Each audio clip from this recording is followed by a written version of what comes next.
fait quoi? Ça fait peut-être un mois que j'ai pas streamé. Et à chaque fois que je stream, je me dis, ah, mais c'est vrai que ça fait du bien. Le Karamonkey. Ah, super petit mal. T'as acheté quel album? Là, je pars pas tout de suite, tu vois, je peux encore discuter avec vous. Mais de rien, Enrico. C'est pour ça que même si j'arrête la chaîne YouTube, je vais quand même revenir en stream. J'arrête pas les streams. Pas les streams, j'arrête pas. Disons que c'est plus facile pour moi de faire des streams que de faire des vidéos. Le stream est juste à lancer et on est bon. Ah oui, Job for a Cowboy. Il est Moon Healer, je l'ai écouté plein de fois l'année dernière. Je faudrait que je le réécoute cette année aussi. Il est sur ma... à écouter, à réécouter. Ah bah athéiste, oui. Tu as trouvé du athéiste? C'est bien ça. Moi, athéiste, j'ai la tétralogie. Donc t'as les 4 albums en un seul boîtier. C'était chez Season of Mist. Et ils n'en ont plus. J'avais payé ça 18 balles. Et j'ai bien fait. Parce qu'aujourd'hui c'est difficilement trouvable. Mais ouais. En fait la chaîne YouTube, ce qu'il y a c'est que Twitch c'est pas la même dynamique que YouTube. Twitch c'est quand même beaucoup moins contraignant. Et donc comme je disais, de toute façon j'expliquerai tout. De pourquoi j'arrête YouTube et compagnie. Il y a des raisons personnelles que je ne vais pas forcément évoquer parce que ça ne regarde que moi. Mais je pourrais pas me consacrer à la chaîne YouTube comme je le faisais. Là l'année dernière, en 2025, il y avait quand même 2 ou 3 vidéos par mois. C'était beaucoup hein. J'ai beaucoup bossé l'année dernière. Et en fait les résultats sont décevants. Parce que en fait les résultats c'est quoi? C'est que les meilleurs scores sont des sujets drama. Des vidéos que j'ai voulu faire. Mais ça a eu un reach. Tu vois je parle du Hellfest. 3700 vues. Putain. J'ai parlé de Nota Bene et de ces 45 minutes où il parlait de métal. Ça fait 3700 vues. Je fais une vidéo où je fais un retour d'expérience sensorielle sur le cercle des poètes disparus. Et je relie le cercle des poètes disparus à mon expérience du métal. Parce que ça m'a vraiment bouleversé ce film. Donc c'est une vidéo qui... Tu vois, un peu comme Opus Ultimum pour Cynic ou le miroir aux 1000 reflets pour Xenogears. Ça fait pas de vue ça.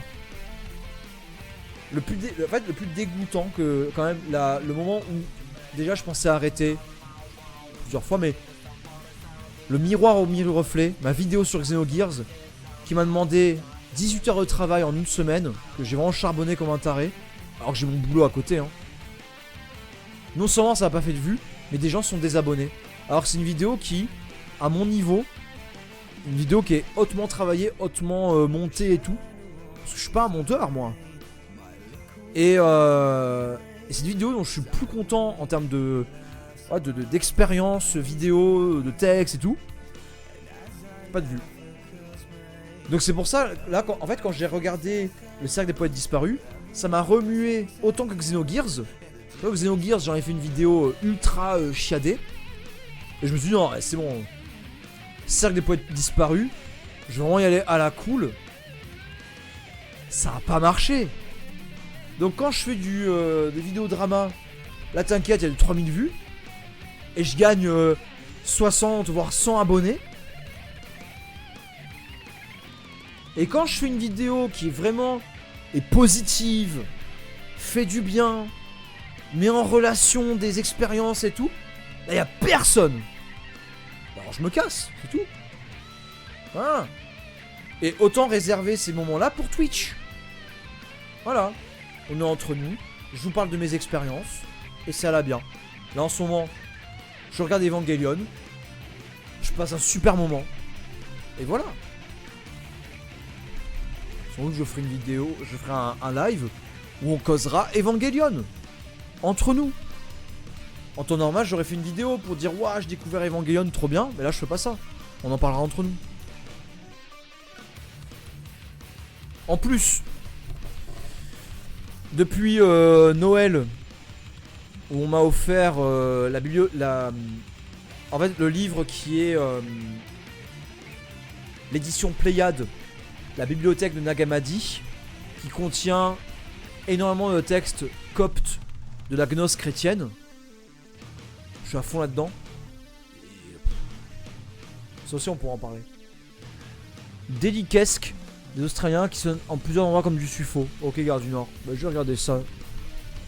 Après, moi, les groupes à la Sufo, j'ai du mal. Tu vois, comment ça s'appelle, Defeated Sanity, qui ont pourtant fait un excellent album en 2024. Je n'y suis pas revenu. Un instant.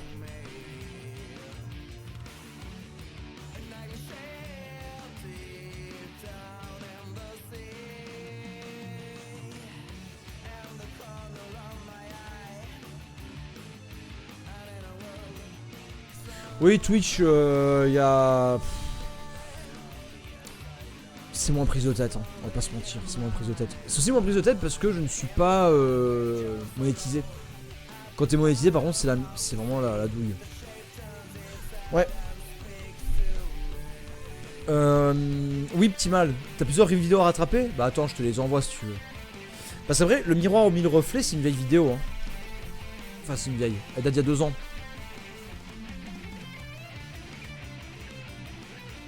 Mais cette vidéo, elle est...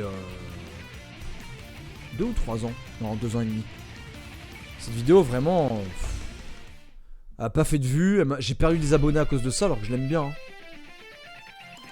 Comme on pousse le petit moum. Hein. Voilà. Robin Williams, l'individu et l'existence. Parlons vrai. 173 vues.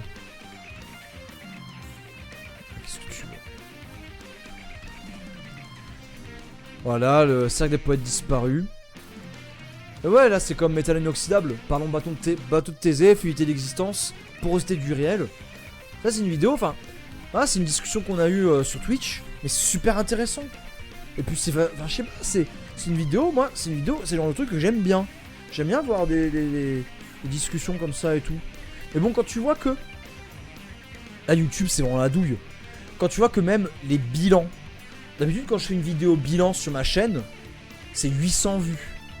Les bilans, ça cartonne. Là, non. Là, on était entre 400 et 200 vues. Par contre, la tier list Big Four du Tech Death, 700 vues.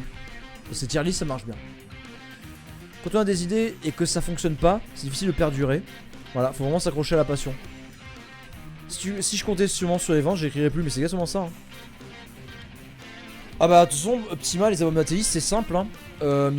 Piece of Time, c'est le premier, avec le sablier. Unconscionable Presence, c'est le gamin qui prie devant la lune.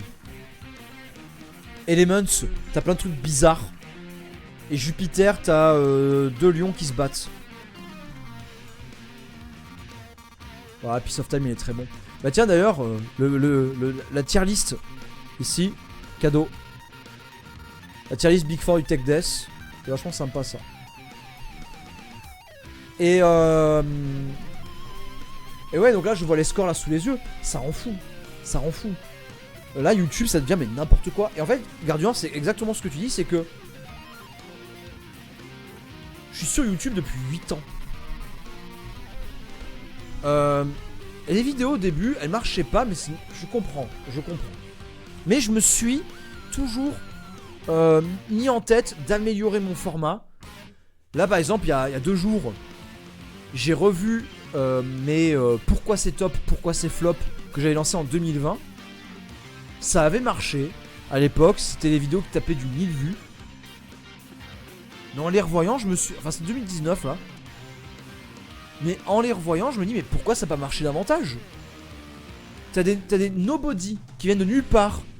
Ils te parlent des grands albums cultissimes, Iron Maiden, machin et compagnie. Ils tapent direct du 5000 vues. Moi je te fais un format un peu chiadé où je vais diguer les chroniques de l'époque pour expliquer pourquoi c'est top ou pourquoi c'est flop. Donc le format était très bien et ça m'a permis de m'entraîner au montage. Et ça n'a pas plus marché que ça. C'était bien à l'époque, mais c'est des vidéos qui pouvaient taper du 5000 vues. Facile. Non. Et ça rend fou parce que Après, je dis pas que mes vidéos sont exceptionnelles, c'est pas ce que je dis. Mais c'est pareil pour l'écriture. L'écriture, c'est même pire parce que j'ai commencé, j'avais 13 ans. Donc là, ça fait... Non, j'en ai 34, c'est 21 ans. Quand ça fait 21 ans que tu t'entraînes, que tu cherches à t'améliorer, que tu prends les conseils par-ci par-là, que tu mènes des projets à leur terme et que tu les défends. Bah, à un moment, stop. Stop, on arrête les bêtises. Les gens ne savent plus se concentrer? Non. Non, ça c'est faux. Il y a des gens qui savent encore se concentrer. Moi, je suis pas aussi défaitiste à dire non, mais aujourd'hui, les gens savent plus se concentrer. Il y a toujours des gens capables de se concentrer. Par contre, ce qui est vrai, c'est que la réalité économique fait. Et moi-même, je suis un peu là-dedans. Tu peux pas claquer autant d'argent que tu veux sur des nouveautés, sur des choses que tu ne connais pas. Et aussi, sur ce marché du divertissement qui est saturé, comme jamais, où il y a vraiment l'idée de déluge, soit tu vas te diriger vers des valeurs absolues, des gens qui sont là à dire c'est excellent, vas-y, lance-toi dedans, soit tu vas vers les valeurs refuge. Parce que t'as une offre tellement grande, et c'est le paradoxe du choix, t'as une offre tellement grande que tu ne choisis plus. Tu n'arrives plus à choisir parce que en fait tu es pétrifié face à cette offre qui est beaucoup trop grande. Parce que tu te dis ouais mais si je m'engage là-dedans, est-ce que je vais faire le bon choix? Parce qu'il y a tellement de choix partout, qu'est-ce qui me dit que mon choix sera le bon? Alors qu'avant, quand tu avais moins de choix, tu prenais ce qu'il y avait, et comme tu n'avais que ça, tu t'accrochais à ça.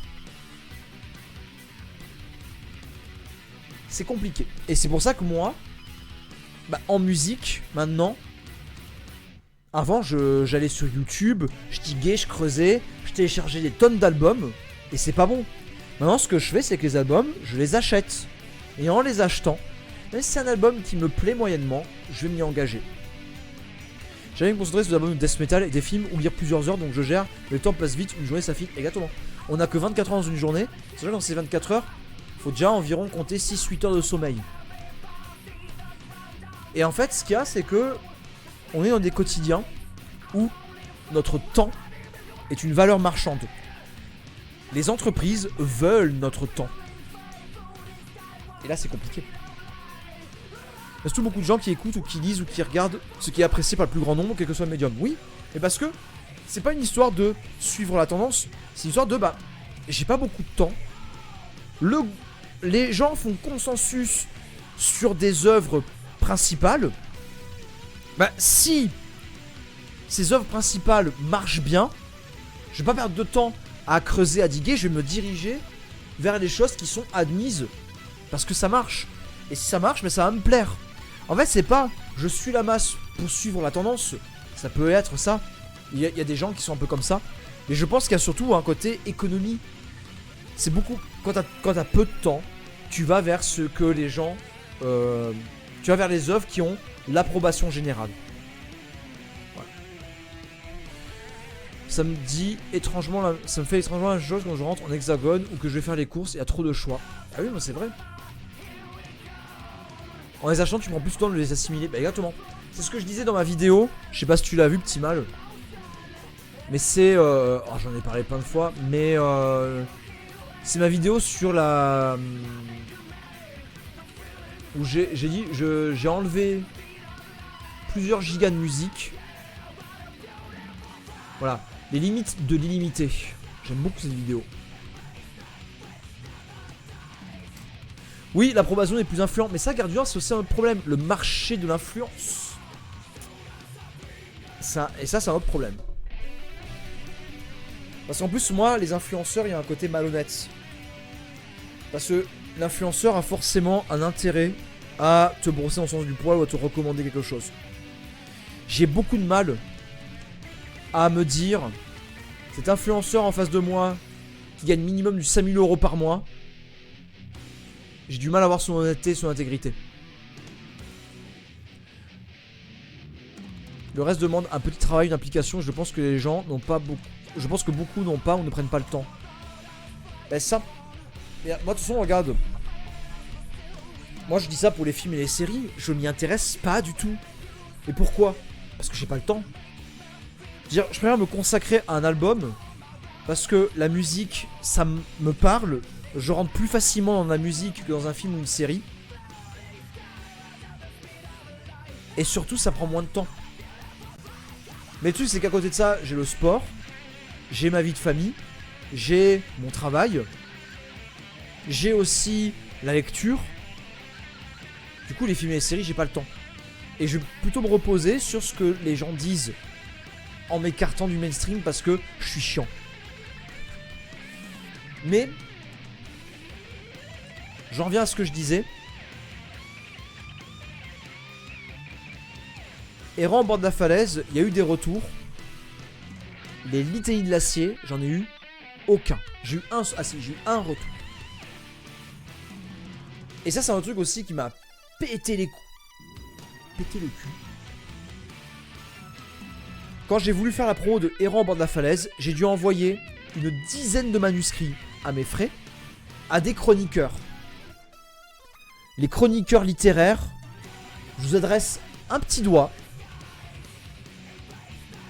Parce que, oui, t'inquiète, je vais faire une chronique, machin, mes couilles. Tu les as vus, ces chroniques? Il y en a, ils ont eu des bouquins gratuits, ils n'ont jamais fait de chronique. Ouais, j'adore Dark Souls et tout, j'ai trop envie de faire une chronique de ton livre. Que dalle! Je l'ai envoyé gratos, rien, niet, nada. Et le mieux, c'est aussi, tu contactes un chroniqueur. Ah ouais, ça m'intéresse, tu peux me l'envoyer. T'envoies le livre à tes frais. Tu te chopes un 2 étoiles sur 5. Ouais, je trouvais ça le livre sympa, mais sans plus. Ah, ok. Sauf que ton 2 étoiles sur 5, du coup, personne va acheter le livre. Parce que tu l'as. Et en plus, c'était vraiment. La chronique, c'était. Oui, bon, bah, le livre, j'ai trouvé juste sympa. Ça m'a pas vraiment transporté. Putain, moi, quand je chronique un album, je me fais chier à essayer de le comprendre, à essayer d'en retirer des problématiques, des questionnements. Et quand t'as des gens comme ça qui juste piffent leur avis au doigt mouillé, allez, tu sais quoi? Flemme. Du coup, il était de l'acier. Les gens l'ont acheté, mais j'ai pas eu de retour parce que j'ai pas fait l'opération chronique. Et le problème, c'est que si ton livre, y a pas d'avis, pas d'achat. Voilà. Donc c'est pour ça. Ouais, au doigt mouillé. Tu sais, c'est comme ça, genre au pif en fait. Tu sais, c'est par exemple. T'es comme ça, genre. Le vent souffle vers l'ouest à 20 km/h. Au doigt mouillé, ça veut dire que tu fais une estimation à partir de rien finalement. Donc c'est pour ça que là, le prochain livre. Allez, je vous donne le titre. Les pierres restent muettes. Ça, c'est le nom de la nouvelle. Et le recueil de poèmes associé s'intitule Gnose du vide.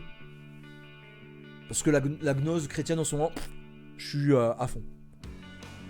Bah, ce bouquin-là, ce qui va se passer, c'est que sur Ulule, il y aura une campagne de précommande, mais je vais pas viser un montant d'argent. Je vais viser un nombre de précommandes. Comme ça, je ne vais imprimer que les livres qu'il faut. Et comme ça, j'ai plus de stock. Et basta cosy. Merci, au revoir. Mais ouais. Mais vraiment là, les pierres restent muettes et la gnose du vide. Je suis très content de ce livre. Très très content. Parce que ça faisait longtemps que j'avais pas fait de nouvelles en prose poétique. Et mine de rien, j'aime ça, la prose poétique. Même si ça se vend pas, moi j'aime ça. J'aime écrire de la poésie. Et Gnose du vide contient des poèmes que vraiment je suis très content d'avoir écrit. Donc là, ce livre, déjà Errant au bord de la falaise, il était une acier, j'en étais content. Mais celui-là, vraiment, il centralise 20 ans d'écriture. Il centralise 20 ans d'écriture. Donc j'ai vraiment hâte. Là, l'illustration en plus que fait mon épouse, elle va être très très bien. Donc voilà, on va terminer sur des vidéos sympas, des streams à la cool et un bouquin. C'est du one shot. Et petit mal, t'as tout loupé. Regarde, ils sont là en plus. Ça, c'est les couvertures que Enrico m'a faites et qui m'a envoyé. C'est des one shots. Errant et les litanies.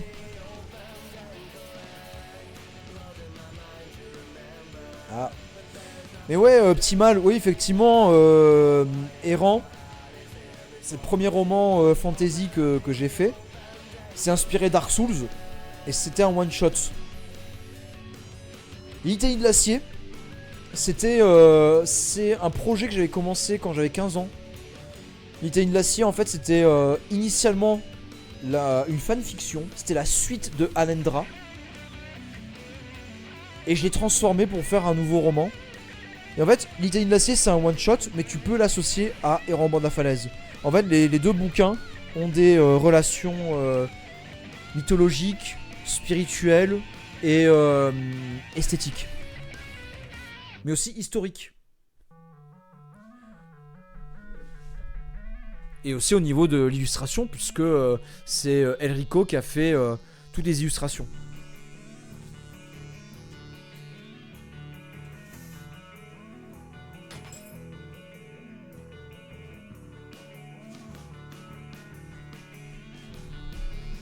Mais du coup, ouais, petit mal, si t'as loupé ça, t'as loupé un gros segment mot mystique.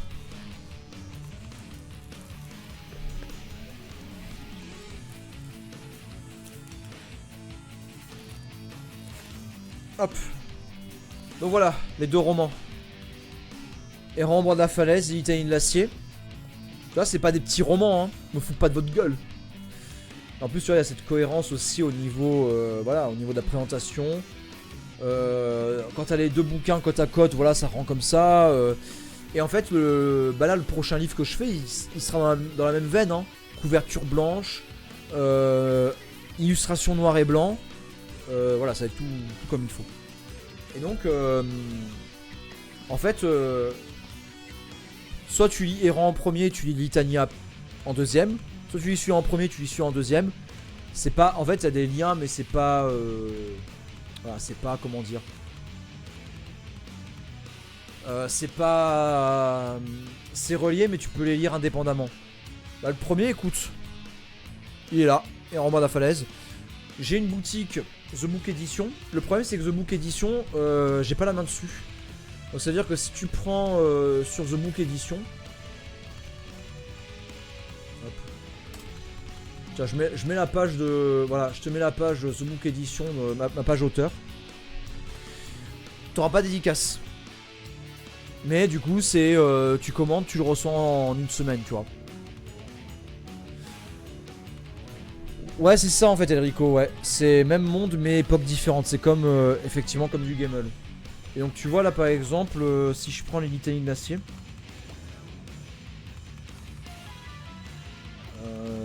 Je vais trouver une illustration. Voilà. Ah, celle-là est magnifique. Voilà. Donc là, c'est une illustration qu'a fait Enrico. Ça rend trop bien. Donc là, c'est dans les Litanies de l'acier.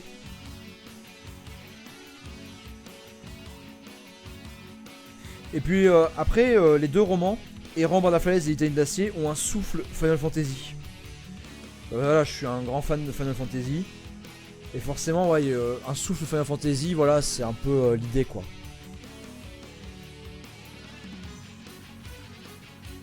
Voilà.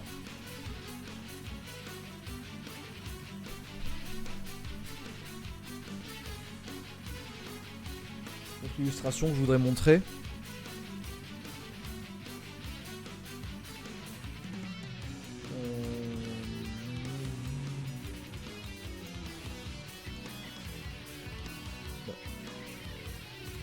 Pourquoi je le trouve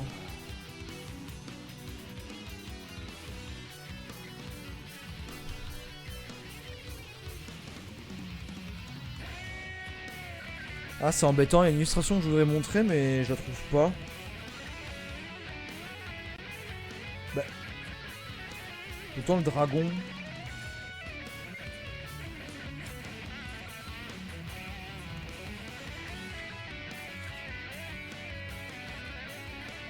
Ah, je crois que je l'ai.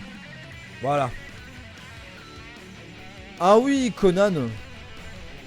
Bah justement, Errant Bord de la Falaise est très inspiré de Conan. Ah, ça c'est magnifique, hein. Là, cette illustration, voilà, il y a beaucoup de choses, c'est superbe. Donc là, c'est l'Italie de l'acier. Voilà, l'Italie de l'acier. Et Errant Bord de la Falaise, comme c'était durant le confinement, bah, Enrico a fait des illustrations pour chaque chapitre. Des micro-illustrations comme ça. Et ouais, bien sûr. Non, mais les Conan de Howard. Moi, j'ai les intégrales. J'ai les 3 intégrales. Et ça m'a inspiré. Voilà. Là, on est sur Errant Bord de la Falaise. Donc, tu vois, on voit des liens esthétiques. Et c'est voulu. C'est voulu qu'il y ait des liens entre les deux romans. Ah ben Enrico a fait un travail remarquable. Vraiment, il a... ce qu'il a fait, c'est un travail vraiment dingo. C'est comme... Ben, c'est pour ça qu'il a été rémunéré, hein.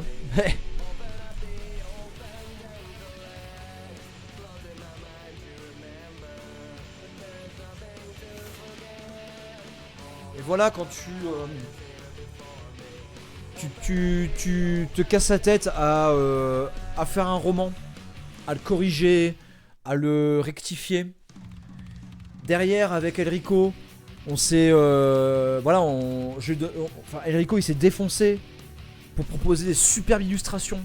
Enfin, voilà, tu fais un bel objet, et ça se vend pas. Ça se vend pas parce que, deux choses. Un, je suis pas connu. Donc, bah, pourquoi les gens, en fait, c'est...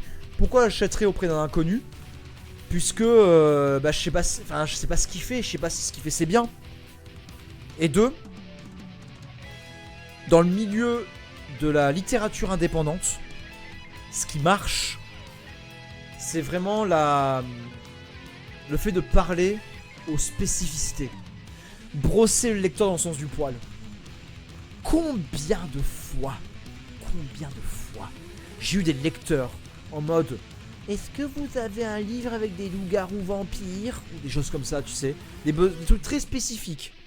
Ah non, moi j'ai pas ça, mais si vous voulez, j'ai de la fantaisie. Non, mais c'est pas la fantaisie que je lis. Ou ça? Est-ce que c'est est-ce que c'est du médiéval fantastique ce que vous faites? Et moi, c'est que là, je demande aux gens: qu'est-ce que vous entendez par médiéval fantastique? Eh bien, c'est le Moyen-Âge, il y a de la magie. Et donc, en fait, ce qui se passe, c'est que ceux qui marchent très bien en littérature indépendante, ce qu'ils font, et pour certains, avec l'emploi de l'IA, ils te sortent des croûtes. Ils font genre 4 livres par an, et tu vas voir des livres nazes. Oui, mais t'auras dedans les vampires loups-garous, les zombies cosmonautes. En fait, chaque livre répondra à un besoin spécifique de lecteur vraiment en mode tunnel. Et en fait, dès qu'il y a quelqu'un qui arrive, ah mais regardez, j'ai justement ça. En fait, dès qu'un lecteur potentiel te dit: est-ce que moi vous savez ce qui me plaît c'est ça, bah, regardez, j'ai ça justement, vous voulez. Et non mais en fait Timal c'est ça, c'est comme un truc. Alors les gens ils sont maladroits, ok. Mais quand t'es derrière ta table, que tu passes 20 heures dans le week-end, parce que 10 heures le samedi, 10 heures le dimanche, à faire des dédicaces, tu vois, et que tout ce que t'entends c'est: elle est ouverte la librairie. Mais pourquoi vous êtes là avec des livres? Vous êtes libraire? Bah oui, je suis libraire. Et regarde, je vends que les livres d'un seul auteur. Mais non, c'est moi l'auteur. Et t'as que ça. T'as que ça. Déjà, tu prends ton week-end pour défendre un peu ton beefsteak. T'as des gens, ils sont là. C'est quoi comme livre? Eh ben en fait, c'est de l'heroic fantasy. Ah non, je lis pas ça. Elle s'en va. Ni au revoir, ni merde. Ouais, t'as des gens qui arrivent comme ça. Ils regardent. Oui, bonjour. Voilà, voyez, moi je suis auteur, je suis Cyril Mikolajczak. C'est les livres que je fais. C'est vous qui écrivez?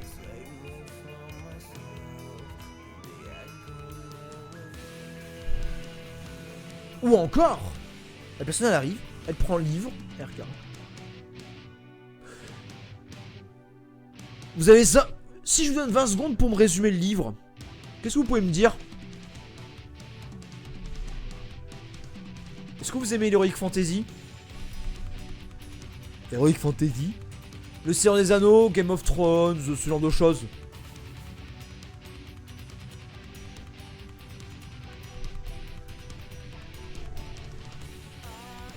Les chroniqueurs c'est pareil, c'est t'es qui alors que j'ai déjà par-dessus la tête de livres connus à lire. C'est exactement. Et tout ça pour chroniquer les mêmes livres que les autres, ouais.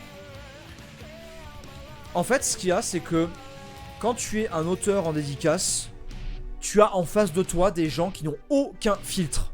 Et qui ne se rendent pas compte que devant eux se trouve quelqu'un qui a peut-être passé 200 heures, voire 300, sur le petit livre qu'il y a en face d'eux. Eux, ils prennent le livre comme ça, et ils se rendent pas compte qu'entre leurs mains, il y a le fruit de 200 voire 300 heures de travail. Ils ne s'en rendent pas compte. Mais à cause de quoi? À cause du fait que on a toujours, quand je dis on, c'est par exemple les auteurs ultra prolifiques qui vendent par palette, entretenu le mythe que non mais l'écriture, tu comprends, c'est le feu sacré et tout. Non, non, non, à un moment c'est des efforts, c'est du sang et des larmes. T'es là, tu te butes à sortir un livre. Et en plus le gros problème qu'il y a, c'est que les gens vont s'imaginer que un livre, c'est facile, t'as juste à écrire. Si c'est facile. Ça c'est comme, c'est les mêmes qui vont dire quoi? T'es maître d'école? Bah ça va les vacances et tout, être tranquille. Mais si c'est aussi facile, écris des livres. Tout comme si c'est aussi facile et si c'est la planque les vacances, deviens enseignant. Ah non, moi l'enseignement je peux pas parce que les enfants je les ai triprés. C'est vrai qu'ils sont durs les enfants. Bah oui je le sais bien mon con, puisque c'est tes enfants que j'ai en classe.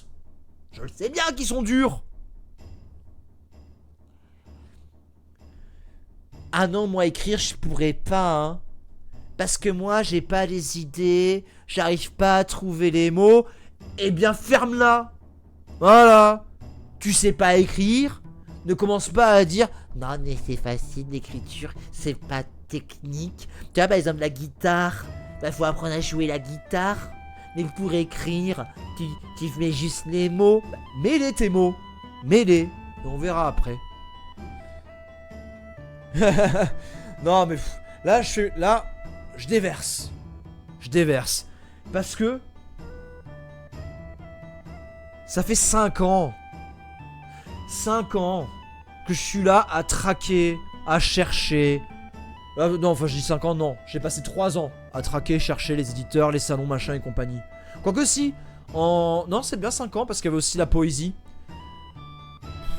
Quand j'ai voulu voilà, défendre mon beefsteak pour la poésie. Ça fait depuis 2024 que j'ai arrêté de chercher des salons et machin et compagnie. Que j'ai dit allez c'est bon, niquez-vous. Parce que, putain, en plus d'écrire le livre, faut que tu cherches, faut que tu trouves. Et les salons ils sont là, vous êtes qui vous? Bah je suis auteur indépendant. Non, on prend que des auteurs édités. Mais lui là-bas, il est édité à compte d'auteur et vous pourrez quand même... Oui, mais il est sous une maison d'édition, on peut pas prendre des gens indépendants.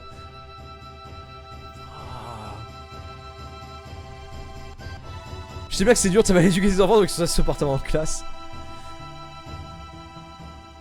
Ah, ouais, dès que c'est un boulot de longue haleine, ils diront c'est trop geek pour moi. Non, mais... En fait, les gens ne se rendent pas compte de la violence de certains propos. C'est ça en fait. Mais même les pros perdent un peu le nord. Tu écris 1 million de signes, tu envoies une maison et on te répond en 2 lignes un message générique.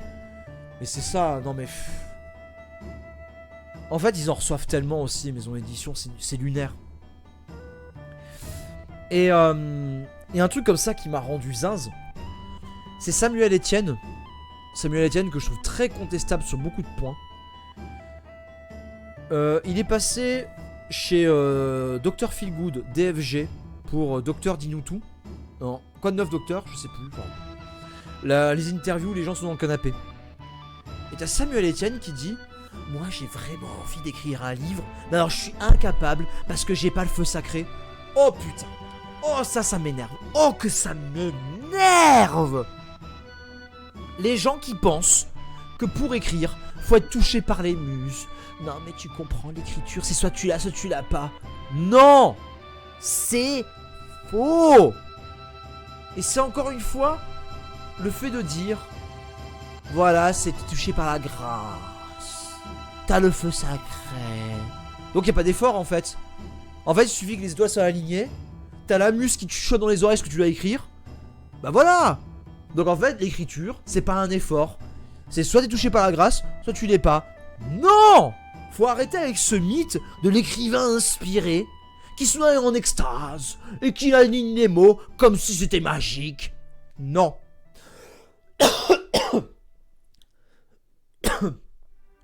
Même les auteurs les plus mystiques, même les auteurs les plus farfelus.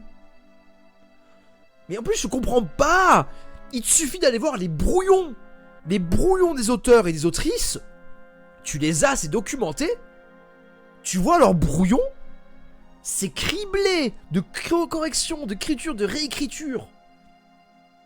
Non, c'est pas le feu sacré, c'est du travail. Écrire, c'est du travail. Pour qu'un texte soit magnifique, il te faut écrire, réécrire, réécrire. Toujours. Et un poème, ça aussi ça me rend fou. Non mais la poésie ça vient du cœur. Une fois que t'es inspiré, ça va vite. Tu veux que je te dise? Un poème, pourtant en vers libre, donc pas de contrainte de syllabes. Un poème en vers libre qui va faire une page à 4, donc on va dire environ 35 vers. Ces 35 vers, ça me prend 2 heures, voire 3 heures. Toi, tu vas le lire en 5-6 minutes. Moi, ça m'aura pris presque 3 heures. Parce que tu ignores le temps que j'y passe. Chaque mot compte. Là, c'est très français, mais oui. Non, mais de toute façon, en France, on a un problème avec le mythe du poète maudit, le mythe de l'écrivain inspiré. Non. Écrire, c'est un travail. Mais, et ce qui est saoulant, ce qui est turbo saoulant, c'est qu'il y a beaucoup d'auteurs et d'autrices qui jouent sur ce terrain-là. Sur ce côté, moi tu sais, j'ai mon rituel. Et grâce à ce rituel, quand je me mets au travail, c'est fluide. Oui, mais c'est juste une éthique de travail en fait. C'est pas une histoire d'opération du Saint-Esprit. C'est juste, tu te mets en condition pour être en cohérence entre ton esprit, ta réflexion, ta raison. C'est tout. Ben, moi, attends. T'imagines si je fais ça pour mes cours? Oui, tu comprends. Avant de préparer ma semaine... Et tu verras, quand ces gens qui sont là, qui sont habités, ils ont toujours les yeux fermés. Hein. Oui, tu comprends. Pour préparer ma semaine, je me prends une bonne tasse de thé, du Russian Earl Grey, que je sirote sur ma terrasse pour ressentir les énergies. Et alors, à ce moment-là, je récite quelques versets. Des versets qui me viennent en tête. Et quand enfin je ressens le soleil à son zénith, là je me mets devant l'ordinateur et alors les situations d'apprentissage me viennent d'elles-mêmes. C'est faux. C'est faux. Attention mon pétard, j'aime bien le Earl Grey. Tu veux que je te dise, moi, comment je fais ma semaine? Samedi matin, tête dans le fiac. Je prends mon café, ma tartine de beurre de cacahuète, ma tartine de confiture. Je mange ça comme un gros sac. Je me pose mon cul sur l'ordi. Je mets 10 minutes. Je taffe. Merci, au revoir. Georges Martin avait une équipe énorme qui réalisait ses livres pour lui signifier les incohérences. Mais c'est ça aussi, Enrico. Mais ça, c'est plus sur YouTube aussi, ou sur Twitch. Les gens qui ne s'imaginent pas le taf que c'est. Là, par exemple, un nobody, il arrive sur ma chaîne, Twitch, il fait mais c'est quoi ce décor de merde? C'est quoi cette image de merde? Pourquoi il n'y a pas d'animation comme les autres streamers? Pourquoi t'es pas sur un fond vert comme les autres streamers? Et parce que tes autres streamers, avec fond vert, animation et compagnie, ils ont une équipe. Ils ont une équipe. Ils ont quelqu'un qui est venu poser le fond vert, qui est venu paramétrer le fond vert. Les animations ont été faites par quelqu'un. Moi non. Je suis seul tout. Et là c'est pareil pour les vidéos YouTube. Pourquoi ta miniature elle est moche? Parce que c'est moi qui l'ai fait mes miniatures et que je suis pas expert en miniature. Pourquoi ton montage il est pas aussi dynamique que les autres? Parce que je ne suis pas monteur et c'est moi qui fais mon montage. Bordel. Bordel.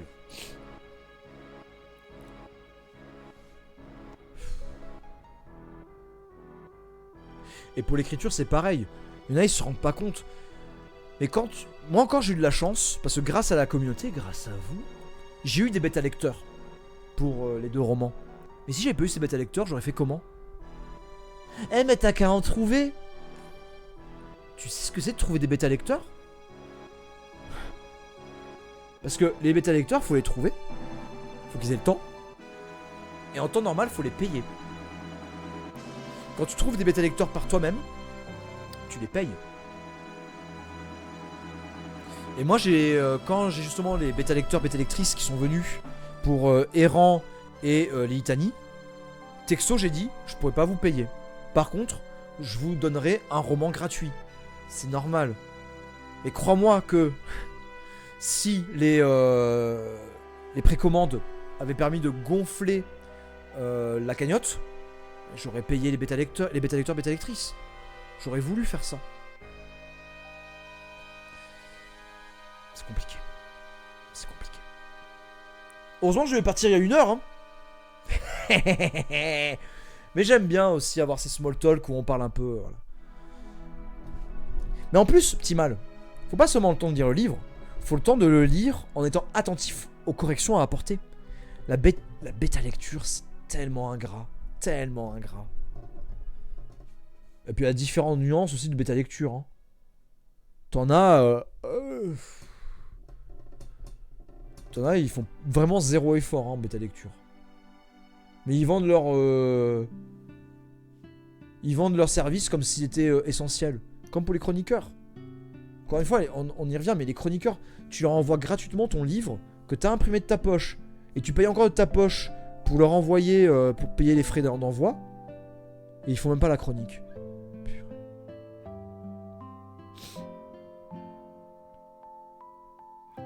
De l'alpha lecture.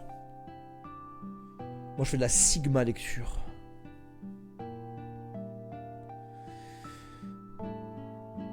Je sais pas ce que tu entends, Mopeta, par sensitive readers. Si je me base sur ma traduction de lecteur émotionnel, je pense que c'est juste des gens qui lisent et qui donnent leur avis, qui donnent leur retour d'émotion. C'est une base, j'ai envie de dire. C'est, en gros, tu lis, est-ce que tu le sens bien le roman? Tu vois, au-delà de l'orthographe, au-delà des dialogues. Ah, c'est pas ça? Ok. Et c'est pas que de la grammaire et de l'orthographe, faut comprendre pour noter la fluidité. Et ça, c'est qu'en fait, ton livre, il peut être impeccable au niveau grammaire et orthographe. À un moment, le style, le souffle. Tu sais, ce qui fait que... Ça va être... Ce qui fait que ta petite voix dans ta tête va être activée quand tu lis le livre. Ça se travaille. Et ça se travaille pas en mode... exercice théorique d'orthographe et de grammaire. Non, le style, le souffle, le truc, la touche. En fait, ça se travaille en faisant encore et encore. Jusqu'à trouver en fait les mots qui te sont tiens, sans tomber non plus dans les darlings. Et ça, en fait, faut faire lire encore. Moi, je trouve que j'ai un style. Après, le problème que j'ai, c'est que mon style est très limité, très redondant. Et c'est pour ça que j'ai beaucoup de mal à me relancer dans un écrit de fantasy. Parce que j'arrive pas à me dire, tu vois, je débranche et je me dis, c'est bon, j'ai confiance. Là, je suis non, c'est toujours la même chose. Arrête-toi. Je me souviens que tu avais dit que ton pote romancier...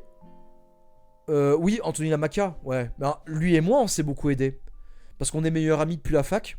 Anthony Lamacca et moi. Et donc, lui et moi, en fait, on s'est beaucoup drivé. On a beaucoup progressé ensemble. Moi, de toute façon, je connais mes limites. En tant qu'auteur. En fait, mes limites en tant qu'auteur, c'est que je vais toujours avoir la même façon de dire les choses. Que ce soit en termes de vocabulaire et de... en termes de lexique et de... d'agencement des phrases, je suis très limité. Parce que je veux rester efficace. Mais je sais qu'il y en a qui n'aiment pas ça. Moi quand je relis mes bouquins, je me dis, j'arrive à m'imaginer les trucs, je suis à fond dedans. Mais il y en a, ils ont besoin de plus de matière. Peut-être que je suis trop à l'essentiel. Et ça, malheureusement, c'est aussi mon côté poète. Dans la poésie, tu vas à l'essentiel. Si tu écris que tu as des personnages racisés ou LGBT, ils vont t'aider à ne pas aller dans le cliché. Ah. Alors ça, c'est un des aspects de la bêta lecture, Yumopeta. C'est un des aspects. En fait, bêta lecture, c'est juste des personnes qui lisent avant la sortie. Ou avant la présentation près d'un éditeur. Et ça peut être plein d'aspects. Ça peut être par exemple quelqu'un qui lit juste pour l'orthographe et la grammaire. Quelqu'un qui lit juste pour le souffle. Est-ce que ça se lit bien? Quelqu'un qui lit juste pour les dialogues. Quelqu'un qui lit juste pour est-ce que les descriptions fonctionnent. Ou bien est-ce que quelqu'un lit pour la cohérence. Est-ce que ton monde se tient? Il y a énormément d'aspects dans la bêta lecture. Et en fait le problème c'est que quand tu es tout seul, tu fais tout ça à la fois. Et donc le conseil que je donne aux aspirants écrivains et écrivaines, c'est que si tu es tout seul, toute seule, essaie de trouver des gens, c'est mieux. Alors questionnaire oui et non, Gare du Nord. Tu peux mettre à disposition du questionnaire, c'est pas obligatoire. Je disais, donc le conseil que je donne aux aspirants écrivains et écrivaines, à chaque relecture de ton manuscrit, tu as des objectifs différents. Une fois que tu as fini ton premier jet, tu relis en premier lieu pour la cohérence. C'est-à-dire, est-ce que je lis? Est-ce qu'il n'y a pas des grosses erreurs? Genre un personnage qui était blond et qui devient roux. À moins qu'il y ait une raison, mais tu vois un peu quoi. Ou alors qu'il y a un personnage qui s'appelle Roger, et d'un coup il s'appelle Jean-Jacques. À moins qu'il y ait une raison aussi, mais non, tu m'as compris. Deuxième lecture. Après la cohérence, tu regardes tout ce qui est le souffle. Est-ce que ça se lit bien? Les deux en même temps, ça peut se faire. Ciao, Gare du Nord, prends soin de toi. Et une fois que tu as fait ça, là tu passes dans la phase ultra relou de la correction millimétrée, orthographe, grammaire, vocabulaire. Alors je sais qu'il y en a, orthographe, grammaire, vocabulaire, ils préfèrent faire ça en premier pour ensuite travailler sur un manuscrit qui est clean. Moi je conseille pas ça. Parce que quand tu vas travailler sur la cohérence et sur le souffle, tu vas forcément corriger des phrases, corriger des mots, qu'après tu vas devoir relire dans la phase de grammaire, orthographe, lexique. Donc pour moi, quand tu as fini ton manuscrit, d'abord tu vois la cohérence générale, ensuite tu vois le souffle, est-ce que ça se lit bien et compagnie, et après tu passes grammaire, orthographe et lexique. Dans ce sens-là. Parce que comme ça, en fait, quand tu corriges vraiment les erreurs techniques d'orthographe, de grammaire et de répétition, vocabulaire, tu es sur un manuscrit qui est figé. C'est-à-dire, soudainement, tu vas pas rajouter un chapitre ou tu ne vas pas modifier des phrases. Donc voilà. Du lion de Kessel, où une phrase écrite commence page 1 et elle finit mi-page 2. Alors ça, Rico, c'est compliqué. Il n'y a pas de... Alors, moi, si tu veux mon avis, description par action. Un personnage fait une action et durant cette action, tu as des descriptions. C'est pour moi le plus efficace, c'est ce que fait Gamel. À des moments, tu es obligé de mettre en pause l'action pour décrire les choses, oui, mais ponctuellement. Moi, désolé, mais les trucs à la Tolkien, stop quoi, j'arrive.